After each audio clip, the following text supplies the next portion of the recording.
नमस्कार दोस्तों, आज मैं आपको बहुत ही सुंदर कहानी सुनाऊंगा। दोस्तों, कहानी का नाम है चोर और राजा। तो दोस्तों, आप लोग कहानी को ध्यान से और अंत तक सुनिए। राजा को जब पता चला कि महल में चोरी हो गई है तो इससे राजा बहुत परेशान हुए। उन्होंने अपने सेनापति को बुलाया और पूछा कि चोर कौन है। इसका पता तुम्हें बहुत जल्दी लगाना पड़ेगा। सेनापति ने कहा कि मैं जल्द से जल्द चोर का पता लगा लूँगा। राजा ने कहा कि तुम्हारे लिए यही अच्छा होगा कि चोर जल्दी पकड़ा जाए, क्योंकि अगर यह बात किसी को पता चल गई कि महल में चोरी हो गई है तो हमारी जनता हम पर विश्वास कैसे कर पाएगी। राजा के महल से राजा की तलवार को चोरी कर लिया गया था।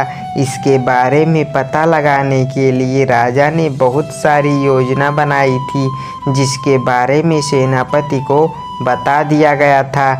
सेनापति भी इस बारे में पूरा विचार कर रहे थे कि चोर जल्द से जल्द पकड़ा जाए।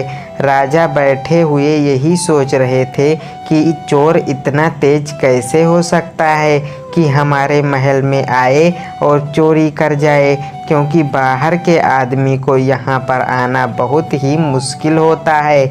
लेकिन वह चोर अंदर कैसे आया होगा। राजा ने सेनापति को बुलाया और पूछा कि चोर के बारे में कुछ और जानकारियाँ प्राप्त कर पाए आप। सेनापति ने कहा कि चोर की तलाश की जा रही है, लेकिन अभी चोर का मिलना बहुत मुश्किल है, क्योंकि हमें यह भी नहीं पता कि चोर कहाँ से आया है और कहाँ रहता है और उसका अगला कार्य क्या होगा। जब तक हमें इस बात के बारे में जानकारी नहीं मिलती है तब तक हमें थोड़ा सोचना पड़ेगा। राजा ने सेनापति को कहा कि हमें यह सोचना चाहिए कि चोर अंदर कैसे आया, क्योंकि जब तक हमें इस बारे में जानकारी नहीं मिलेगी तब तक हम चोर को नहीं पकड़ सकते। तुम्हें इस बारे में सोचना होगा। अगले दिन महल में राजा को एक पत्र मिला। उस पत्र में लिखा था कि महल में चोरी करने आएगा, अगर पकड़ सकते हैं तो पकड़ कर दिखाइए। राजा को यह बात अच्छी नहीं लगी थी। सेनापति को बुलाया गया और कहा गया कि हमारे महल की सुरक्षा बहुत ज़्यादा अच्छी तरह से कर दो, क्योंकि आज चोर का पत्र हमें मिला है। उसमें लिखा है कि वह चोरी करेगा। सेनापति ने कहा कि अगर ऐसा होता है तो चोर को बहुत जल्द पकड़ लिया जाएगा। चोर की तलाश में पूरा दिन सेनापति महल में ही घूमते रहे, लेकिन उन्हें चोर कहीं भी नज़र नहीं आ रहा था। शाम भी हो गई थी, लेकिन कुछ भी चोरी नहीं हो पाया था। सेनापति ने राजा से कहा कि लगता है हमें डराने के लिए यह पत्र भेजा है और हम पूरे दिन से यहाँ पर बैठे हुए हैं, लेकिन हमें अभी तक चोर नहीं मिला। जब सुबह हुई तो राजा को यही लगा कि शायद पत्र हमें डराने के लिए भेजा है, लेकिन जैसे ही राजा तैयार होने लगे तो उन्होंने देखा कि उनका ताज उन्हें नहीं मिल रहा है। तभी उन्हें दूसरा पत्र मिला। चोर ने कहा कि आपका ताज मेरे पास है। राजा का ताज चोरी कर लिया गया था और राजा को इस बारे में कोई खबर नहीं हुई थी। यहाँ तक कि सेनापति को भी इस बारे में कुछ भी नहीं पता था।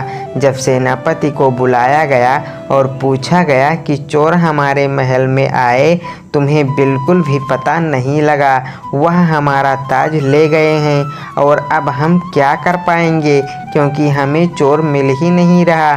जनता को हम क्या बता पाएंगे। आज हमारा ताज चोरी हुआ है, कल हमारी तलवार चोरी हुई थी। सेनापति को कुछ भी समझ में नहीं आ रहा था, क्योंकि वह यह भी नहीं जानते थे कि चोर कैसे अंदर आया। जबकि सारे दरवाजे पर पहरेदार लगे हुए थे, लेकिन फिर भी चोर अंदर आया और वह चोरी कर गया। राजा इस बात को महल से बाहर नहीं जाने दे रहे थे, क्योंकि जनता को इस बारे में खबर हो जाती है और जनता इस बारे में जानकर राजा पर हंसने लगती है। वह हमारी सुरक्षा क्या करेंगे जब उनकी ही सुरक्षा सही तरीके से नहीं की जा रही है। राजा को चोर से संपर्क करने के लिए भी कोई साधन नहीं मिल रहा था, लेकिन राजा यह सोच रहे थे कि हमें चोर से मिलना ही पड़ेगा। तभी ऐलान करवाया गया कि कोई भी चोर जो कि किसी को परेशान कर रहा है वह दरबार में हाजिर हो जाए। उसे पकड़ा नहीं जाएगा बल्कि इनाम दिया जाएगा। इस तरह का ऐलान जब किया गया तो चोर अगले दिन दरबार में हाजिर हुआ, लेकिन बहुत से लोग वहीं पर थे, इसलिए चोर को पहचानना बड़ा मुश्किल था। राजा ने कहा कि चोर कौन है, अगर वह दरबार में आया है तो सामने आकर खड़े हो जाए। चोर भीड़ में से निकलकर सामने खड़ा हो गया और कहने लगा कि मैं ही चोर हूँ जिसने आपके सामान की चोरी की है। राजा ने कहा कि मैं तुम्हें इतना सारा धन दूंगा कि उसके बाद तुम्हें चोरी करने की कोई आवश्यकता नहीं होगी और तुम्हें मेरा सामान भी लौटाना होगा और इसके बदले में कुछ भी नहीं किया जाएगा। अगर तुम्हें मंजूर है तो मैं तुम्हें माफ़ कर दूंगा। चोर ने कहा कि मुझे मंजूर है, जैसा कि आप कह रहे हैं। तब राजा ने पूछा कि तुमने चोरी कैसे की है, हमें बताना होगा। तभी चोर ने कहा कि जब भी आपकी सामान लाने की गाड़ियां आती थी उसी में मैं बैठकर आ जाया करता था और सेवक का रूप बनाकर महल में घूमा करता था और चोरी कर लिया करता था।